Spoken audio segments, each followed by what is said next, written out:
Hello YouTube, I hope you're all doing super amazing, and today we'll take a look at the Master goat. You saw the W he did was completely clutch.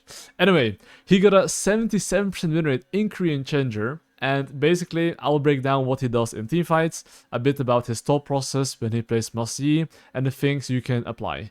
And let's get straight into it. Alright, let's take a look at this teamfight right here, okay? So let's take a look at Master Yi here. So the most important things when he's playing Yi is just to break down the teamfights and the things he's doing, and to take a quick look at this one. Let's take a look. So you can see right here that Master Yi here, basically, well, the entire enemy team is gonna collapse onto him and he's hitting the objective here, okay? So right now, take a look. He basically uses his W on the entire damage of the enemy team because his W gives him like, what, a 45% damage reduction? Actually, 70%. It decreased to 45 after the first 0.5. But you can see that he can use his W either offensively or aggressively. And every single time enemy team has insane burst, what does he do? He just, well, press W to negate almost all of the damage and then cooks them. So it might seem like a very small thing, but it was actually very good to do, especially considering that if he didn't do that, he would have taken a lot of damage. So yeah, take a look again. Perfect W, negated Aurora Q, Ziggs ultimate, and Q'd the Ziggs W. And now it's a bit unfortunate that Lulu actually ulted the Talon, so he flashed over. I was thinking Scenarios is insane, flashing the hook, but he actually just, you know, thought he was gonna jump over, which he didn't. So the next thing you really want to pay attention to is just his spacing, right? If you play a champion like Master Yi and you're not good at spacing, and if you don't know what spacing is, it's basically hit, move, hit, move. Basically in between your alt attacks, being as efficient as possible. You can see as he alt attacks, there's almost no waiting time, so he knows exactly when he can hit and move, and that helps a lot. So that's one thing about his W, okay? Let's take a look at the next fight. In this fight right here, take a look at what he does, okay? He's basically playing Master Yi, and look what is happening here. You can see that the enemy team is basically, well, trying to get onto them. He sees that his Queen is super far away, and he doesn't have any numbers. So what does he want to do? He wants to make sure that he waits for Queen as long as possible. Because this type of champion, you cannot fight if enemy team has numbers. Because this champion is going in. He's... You know, ideally you have man advantage, so you can run them down. If you don't, you'll have to wait. But I'll play the slow motion first, okay? But take a look here, okay? So basically you can see that there's a fight here. Poppy ult nulls away.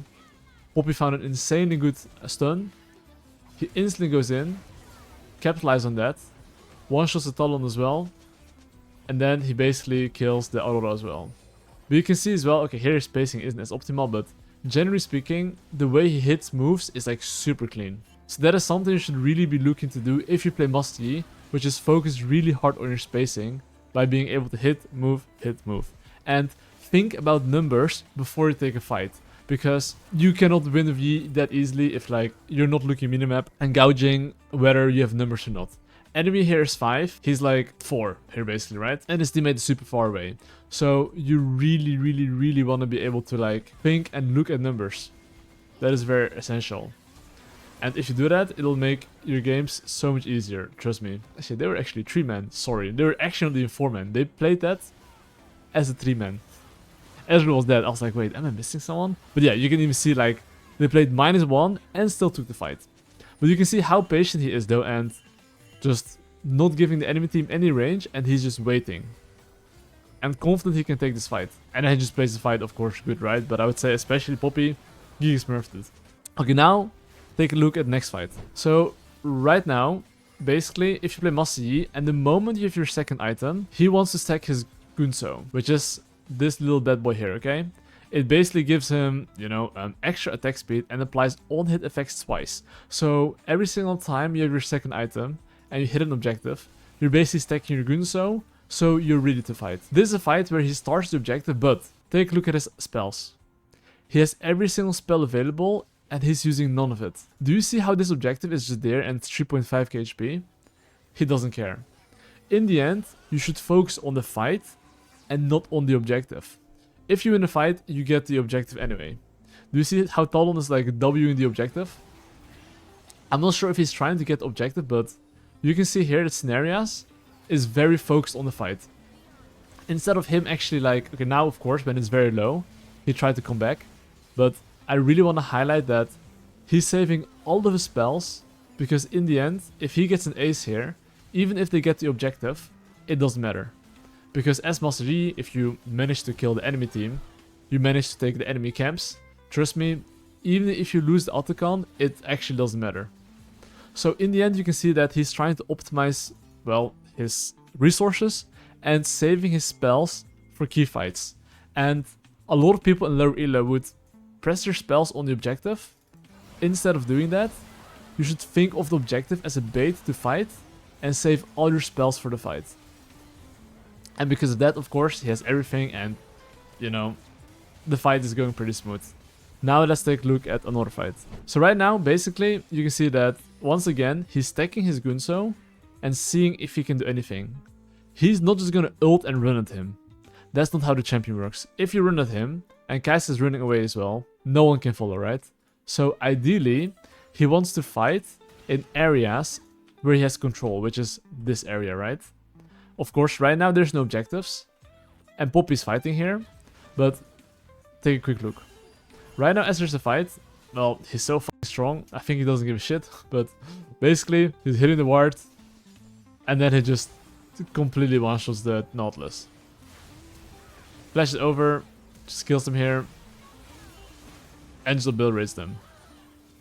But basically, I really want to highlight just the fights he's taking and how he's taking them, okay? And now let's take a bit look at like the macro perspective, because I do think in the end, like, micro is probably arguably the most important thing on Master Yi. So that's why I want to start with it. So if I were to summarize the micro a bit, make sure to think about enemy threats like Nautilus Hook, like any spells that deal a lot of damage. So you basically can press your W to negate most of the damage. And as for your Q, of course, you can dodge some spells with that as well. And remember that if you have your Gunso, you can stack it and then look for the fights. Don't use all your abilities on an objective. You want to make sure that you have all your spells in case there's a fight. But now let's take a bit of a look at the macro perspective and let's see what he does, okay? So basically in early game, it's nothing really too fancy, but what he does in early game is just, honestly, he just starts chickens, golems, he farms up, and generally speaking, I haven't really seen him look for many ganks. Most of the times, he just full clears and then decides, okay, can I do something? If not, he'll just base. That's just how it works, right? You just want to optimize resources and take correct fights. You can see that here Nautilus is walking up, he's in the wrong neighborhood, and he's gonna get cooked here. So one thing as well, if you, let's say, play Master Yi, just alt-tag W for an alt-tag reset.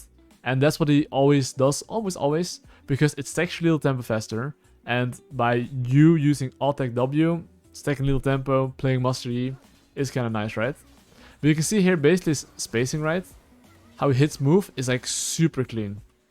As he gets more attack speed, he knows how much faster he can hit the move.